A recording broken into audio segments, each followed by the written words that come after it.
Good evening and welcome back to Coachable Moments. I am your host, Pat GPT. I'm excited to be back with you once again. I have a very interesting topic to discuss with you today. And before I give you the title of today's conversation, I want to give you a bit of backstory on how this topic popped into my head. So a couple of my friends and I were talking about the differences between Mother's Day and Father's Day, and how when it's Mother's Day, you can barely find a restaurant to take your mom to. And if you do, you'll have to wait for a very long period of time before you can get a table. That is, if you haven't made reservations already. But when it's Father's Day, you can grab your dad at the last minute and pretty much fall into any restaurant, no wait, go directly to a table. It's a huge difference in the two holidays. So as I was thinking about that whole concept, one of the things you ask the hostess when you walk into the restaurant is, how long is the wait? And that's the title of our conversation today. How long is the wait? As I've had several conversations over the last few days, this is a very challenging conversation. It's a very tough conversation to have, not only with you, but when I think about myself and my own life. Because we all have goals, we have dreams, we have things that we want to see take place in our life. And, as we look around, we see everyone else, and it looks like they're enjoying their life. They're getting everything that they want. And yet it seems like you're in the same place this year that you were last year. It doesn't seem like much has changed. The first thing I, caution you about is the danger of comparing. They say comparison is the thief of joy. And I can promise you that when you look at your life and compare it to what somebody else is going through, it'll make you despise your own life because you don't see the fruit. You don't see the results that they're experiencing versus what you're experiencing. Many of you are working long hours at a job that you really don't like. You may have a goal of buying a home one day, and it seems like every time you make a few extra dollars, something breaks, and you have to spend that money, to take care of that problem that popped up. Some of y'all are waiting for a husband. You see everybody going on couples trips, and you're hanging out with your bestie at the bar, talking about when is my man gonna come.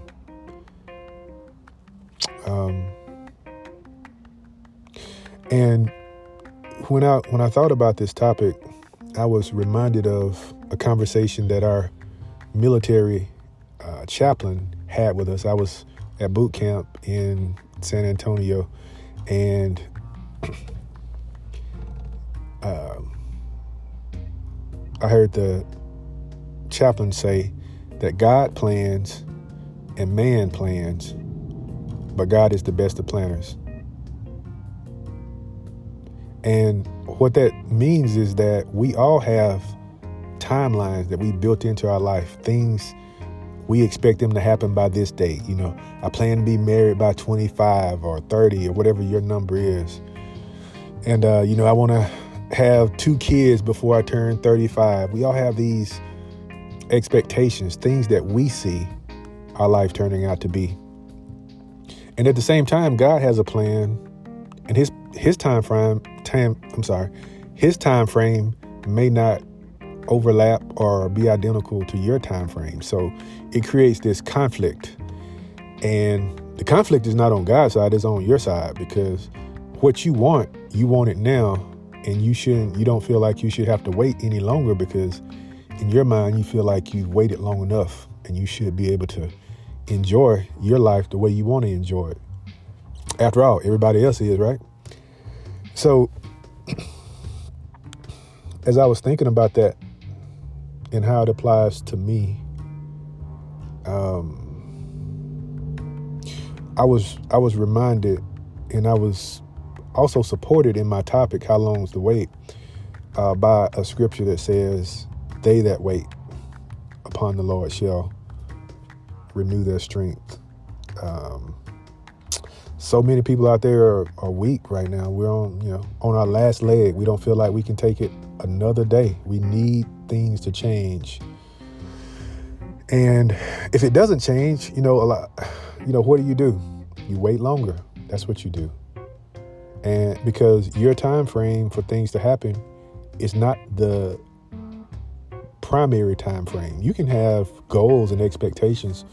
Doesn't mean that they have to happen when you want them to happen. But I did learn over, my 46 years of being on this planet that, God's timing is perfect. It's right on time every single time. And one of the things that is really affecting us as individuals, it's affecting relationships, marriages, family relationships. It's affecting everybody across the board. It's this spirit of entitlement and this comparison is really taking a toll on society. When you look around and, y'all need to be aware that everything that you see on the internet is not real, or it may not be 100% what it really is.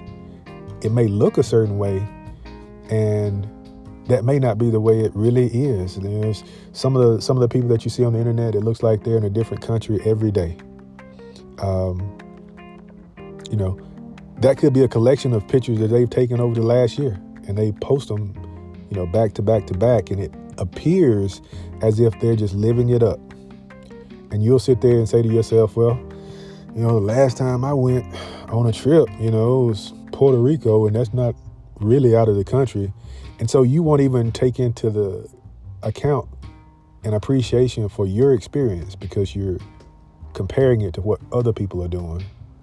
And so it takes away that spirit of gratefulness from the blessing that was given to you in the first place. And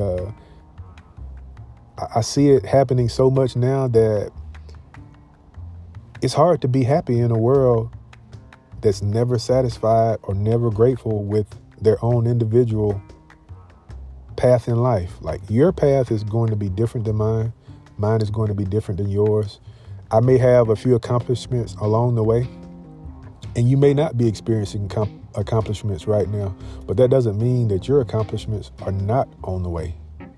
So we have to learn to really celebrate each other and the victories that other people are experiencing, and not look at ourselves and feel as though it's something wrong with us or we don't deserve blessings because they're not happening right now. It's like there is a timeline that things will happen for you that's perfect. But so many times, we'll give up and just allow ourselves to bottom out emotionally, spiritually, physically, and every other way because we're not getting what we want right now.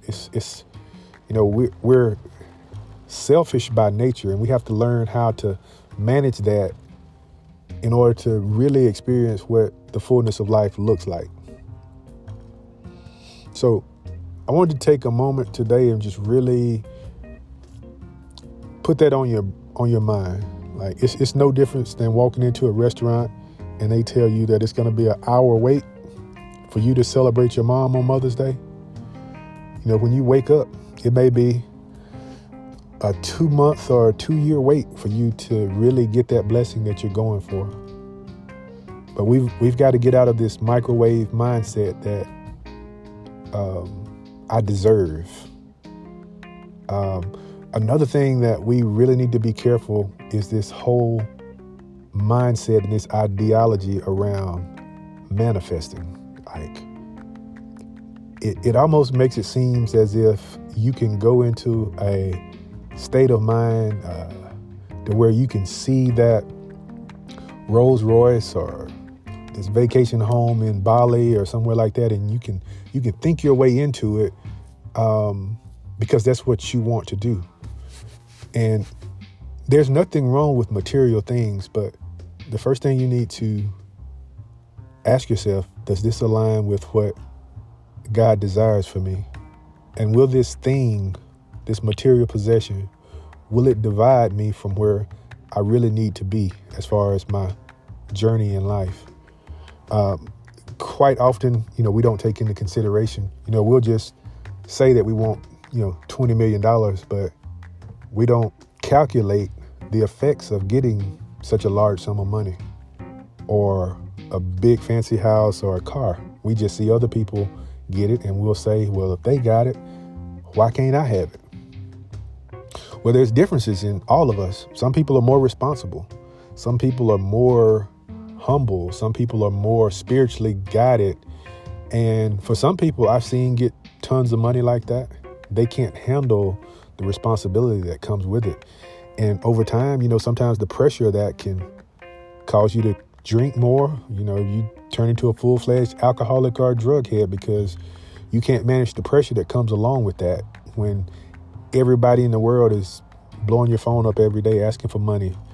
Can you help me do this? Can you help me pay for my kids? Whatever. You'll be bombarded with questions and requests for money.